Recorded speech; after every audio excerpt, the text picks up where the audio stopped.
Hey, how's it going? My name's Alex, and in this video, I'm gonna answer the question that seems like was asked many times, and that is, how much did I pay in taxes?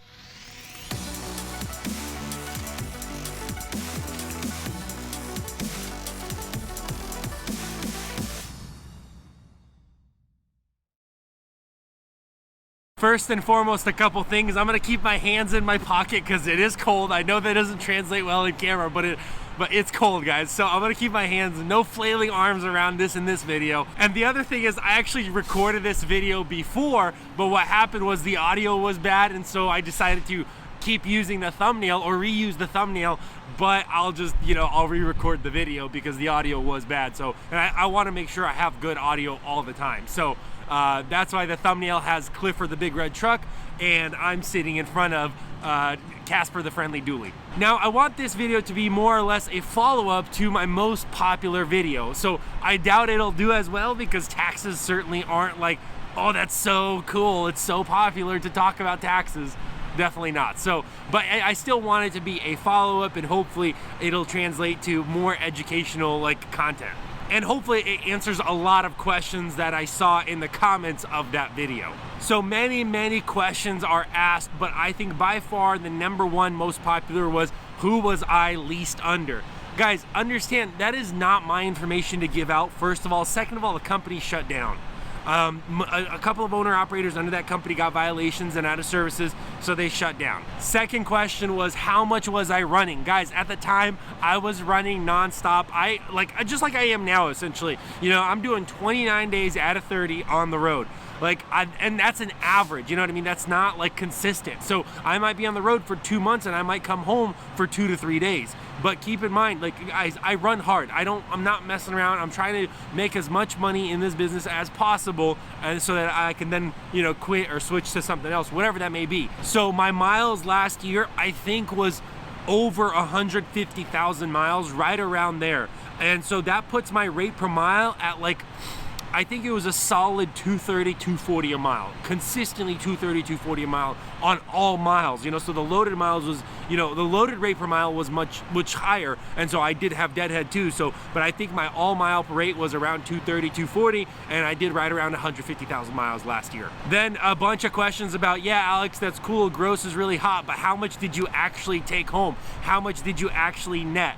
Here's the thing, guys. In that year, I was recovering from a blown engine. So even though I had a high grossing year, it was more or less catching up to my expenses that I had, from breakdowns. So my blown engine was probably by far the most expensive thing of last year, you know what I mean? And then while my truck was getting fixed, I was actually renting, not an enterprise rental, but it was a more expensive rental that I just had so I could keep running.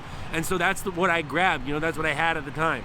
And it was like a black pickup truck.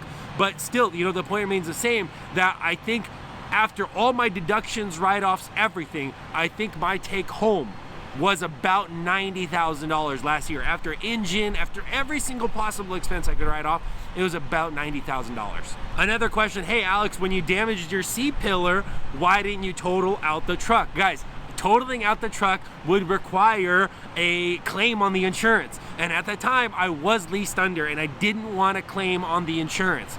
So that is why I did not claim. That you just gotta, you wear those battle scars loud and proud, you know what I mean? Because at the time, it was best for me to not do a claim. So that's why I didn't. And then a couple questions about how I pay myself. Guys, understand, it's when you're a small business, when you're a sole proprietor, when you're a single member LLC, guys, you pay yourself all income is pass-through income, right? All of your income is pass-through. So I pay myself $1,200 a week just so that my wife she has an idea of a budget, right? That's how much I pay my wife to take care of the household. However, the business then is responsible for everything else. So the business makes more than that, but at the end of the year, it all comes in as one income. And again, I'm not a tax professional, so talk to your tax people about this kind of stuff, you know what I mean, when you're talking about pass-through income or not. That's something you definitely want to talk to, see what your best options are. Several comments about oh, it's not worth spending 350 days a year on the road. Guys, and I mean, to be honest, yes and no, because I have everything right now because of Hotshot Trucking. So when my engine blew up, my wife and I sat down with a bankruptcy attorney to weigh our options. And ultimately it looked like it wasn't worth it because I would still have to pay off the entirety of the truck, regardless if we went through bankruptcy or not. And so here's the thing, guys. So is it worth it? I don't know. That's a decision you're gonna have to make. For me, it certainly is because, you know, because of this business, I now have knowledge, experience, more than ever a college could teach you. And then not to mention, I now have this YouTube channel, which I thoroughly enjoy, you know, editing and recording videos and like everything that I thoroughly enjoy it. So it's hard for me to tell you that Hotshot trucking isn't worth it when it's everything I have, you know. So I understand. So for you, it might not be worth it. For me, it absolutely is. And it's been paying for my bills for the last 4 years. It put my wife through school. So I mean, like it's been really great to me. So I mean, I'm not going anywhere anytime soon. So it's tough for me to tell you that Hotshot trucking isn't worth it or spending 350 days a year isn't worth it. Look, if your expenses or budget wasn't in better shape than mine, maybe you don't have to be on the road that much. I do because I started in a bad place. And also, speaking of which, the YouTube, guys, many questions were like, oh, well, how much of that was ad revenue? Like, guys, I only got monetized January 7th. In the Truck and Travel live stream I did in January, I had 3,000 subs. Guys, in 2018, when I finished out December, I think I had just over 1,000 subs, barely eligible to get monetized. And on Christmas, I think I got the notification like, hey, we received your thing, and so we're gonna review. And then in January, I got the email.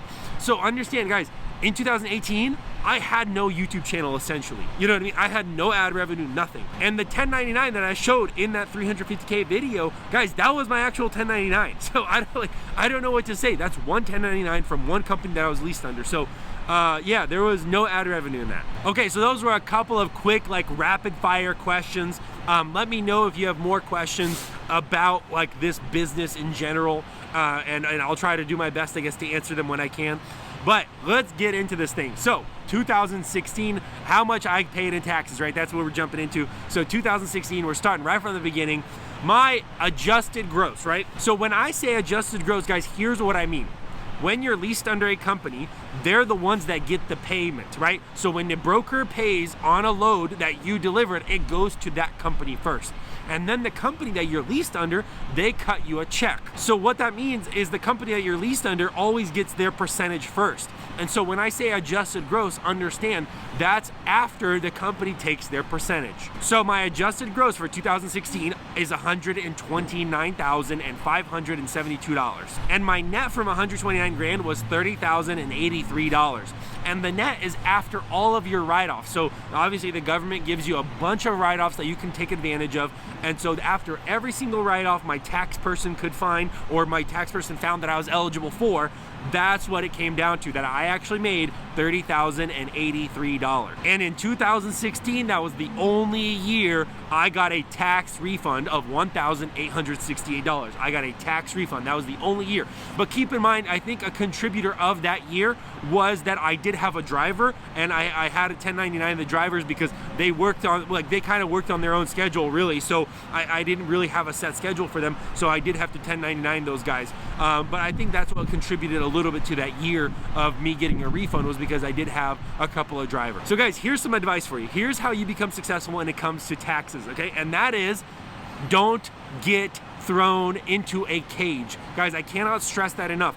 Getting locked up because of tax issues is not good. Do not do that. So make sure you hire people to do your taxes, because the tax code is very, very complicated, and that's what I do. So your number one priority is don't get locked up for something stupid like not being authentic or not being honest on your taxes. So when I'm reading, guys, this stuff, understand this. I didn't do this myself. It's not like I self-reported or did my own taxes. I hired a professional. They went through with a fine-tooth comb of every exemption that I qualify for. They're a trucking specific tax person, and so that's what you want to look for. Look for somebody that's good in their area. Look for someone that specializes in transportation or trucking, because at the end of the day, they'll be able to maximize the write-off. They're the experts in that field, so you want to trust the experts. So that's the pro tip for today. Don't get thrown into a cage just because you wanted to skim the federal government. Not a good idea. Don't do that. Okay, moving on. 2017, by the way, I'm looking down at the computer occasionally. So 2017, I have $181,218 is my adjusted gross, right? So From there, I had a net of $45,138. And that year, 2017, I paid $5,610 in taxes. So if you compare that $5,610 to my adjusted gross, that's about 3%. If you compare that to my net, that's about 12.4% in taxes. So $5,610 for 2017. Moving on to 2018. My adjusted gross income for 2018 was $214,547, like I showed in that video. That was my 1099. My net was, like I said earlier in the video, $90,248. This is after every single applicable deduction, and don't forget, I had a ton of maintenance costs. I had to buy a new engine. It was a good year because it was a high grossing year, but it was also a bad year because I had a lot of business expenses. So $214,547 was my adjusted gross. $90,248 was my net. And the amount I paid in taxes was $10,909. And that's a mixture of all, state, local, whatever, all of the taxes, right? That's my total bill. I'm not sure how it splits up, but basically just almost $11,000 in taxes that I paid. And that is about 5% of your adjusted gross, and it's about 12% from my net. So depending on what your income is, you can basically see that it's 12% of my net taxes that you pay. So keep in mind, the number one misconception is everybody's in the comments like, oh, what about 30% for taxes? Guys, 30% for taxes is unheard of when you're self-employed. That's ridiculous. Nobody that's self-employed pays 30% in taxes. I've never heard of that happening. You do get a bunch of write-offs from the federal government that you need to take advantage of. So talk to your tax professional, figure out what works best for you or what can work best for you. But the government puts things in place like that to help people that are self-employed, to help small business owners, because they want to motivate people to go out there and pursue their passions. So if your passion is getting into a semi-truck or into a hotshot, then the government is trying to help you by giving you certain exemptions or certain things that you can write off. And in my case specifically, because I do work hard, I spend a ton of time on the road. Guys, every day you get a per diem from the government. You know what I mean? So, basically it seems like the government is incentivizing you to work harder. You know what I mean? So, I thought that's kind of interesting. But, keep that in mind, that you do still ultimately want to set aside some money for taxes. But in reality, if you look at it, like my adjusted gross for my first year, 2016, is $129,000. So if you're grossing anywhere around 150 grand, more than likely you're gonna have to pay very little in taxes, because after all your write-offs, you can basically say you didn't make any money. But the problem with saying you didn't make any money is it's gonna be harder to buy a house. It's gonna be harder to finance things because you're not showing any income. And so that's where you gotta battle that, what do I do? Do I write off everything that I'm legally allowed to, or do I show some profit, pay some taxes, and then try to grow, maybe by buying some investments? And then the final thing is, there was a couple of questions about, hey, how does the lease compare in taxes? You know what I mean? We're coming up to tax season. How does that compare?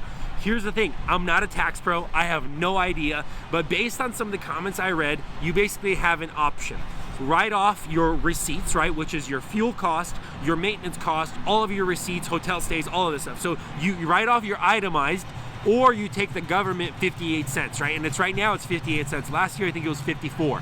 So you have a choice, itemized or 58 cents a mile for everything. That is when you own a truck, right? Now that compares to leasing, because you can then take off your fuel costs and everything you pay for the rental. So because I'm paying 22 cents a mile for the rental, and my fuel cost is usually about 30 cents a mile, technically I'm writing off about 52 cents, realistically, right? Because there's no additional expenses. But the government gives me 58 cents when I own the vehicle. And so in reality, I don't think the enterprise rental will be much of a benefit tax-wise. You know what I mean? I'm not sure. I'll be finding out the beginning of this year in 2020, because we're wrapping up 2019 here. So it'll be an interesting year. But keep in mind, you guys, I did have twin girls, you know what I mean? So I am gonna have more deductions now too. And in reality, it will be an interesting tax year, because I did make less, but my responsibilities at home did go up. So it'll be an interesting year for sure, but I don't think anything dramatically will change, either renting or buying, you know what I mean, because of the way they break it down. So I look forward to you guys in the comments. You know, how do your years compare? You don't have to, you know, you don't have to comment specifically what you did or so and so forth, but you know, I want to hear from you guys how I'm doing compared, you know, relatively speaking. But anyways, that's gonna wrap it up for this video. Comment below, what do you guys think, and I will see you in the next video. Peace.